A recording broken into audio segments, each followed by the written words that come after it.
Espero que goste. Eita. Um cordel para o meu pai. Hoje é mais um dia que unidos vamos comemorar. Mais uma data querida que queremos lhe parabenizar. E com muita dedicação e amor, o nosso carinho expressar. Preste atenção. Podemos não sermos todos de sangue, mas somos do coração. Todo esse carinho e amor foi resultado da sua dedicação. Por mais desavenças que tivemos, sempre acaba em união. Todos aqui temos uma história com você. Seja dos testículos ao ventre, da bebedeira ao prazer. A verdade é que todos temos o que falar quando o assunto é você. Como pai você é super amoroso, como amigo é fiel, no trabalho é trabalhoso, para os filhos um cordel. Seu yakisoba é saboroso, o melhor é melhor que pão de mel. E parar de me empurrar! De vovó é o aperreio, não visita nem faz questão, mas se aparece é uma festa, seus olhos brilham de satisfação. Lhe pega nos peitos e puxa os cabelos, pense na reação. Que lindo. De Verônica é o nutricionista, o estilista e elogiador. Se é pra bem ele fala, ou lhe aperta pra sentir dor. Agora pergunte a ela se por ele ela não sente amor. Se quer prova maior, lhe vire as costas e veja a letra E que tatuou.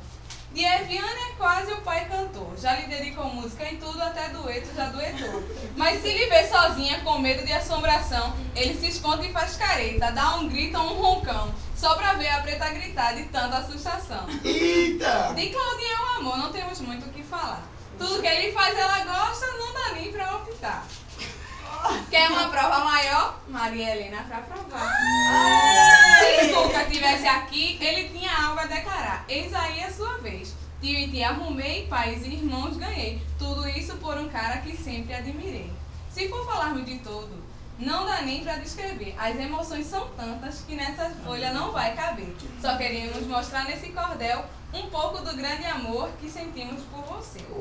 Não podemos esquecer de uma coisa que só você sabe fazer. Desgraça, tombo, algo que possa acontecer com você é gargalhada e não quero nem saber. Vamos deixar de mela-mela, vamos deixar de falação. Esse cordel é engraçado e já está esticado. Bora logo para a conclusão. Essa foi diretamente da criatividade de João.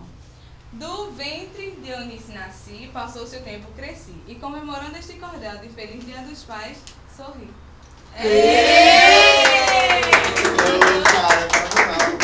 Bate palma, Maria Helena. Coisa linda, Rio, nós te amamos, papai. Eu sei. Deus abençoe esse almoço Eita, e Maria todo Helena mal. vai chorar. Amém. Amém. Amém. Vai falar alguma coisa? Alguém mais? Não, né? Vamos. Ai.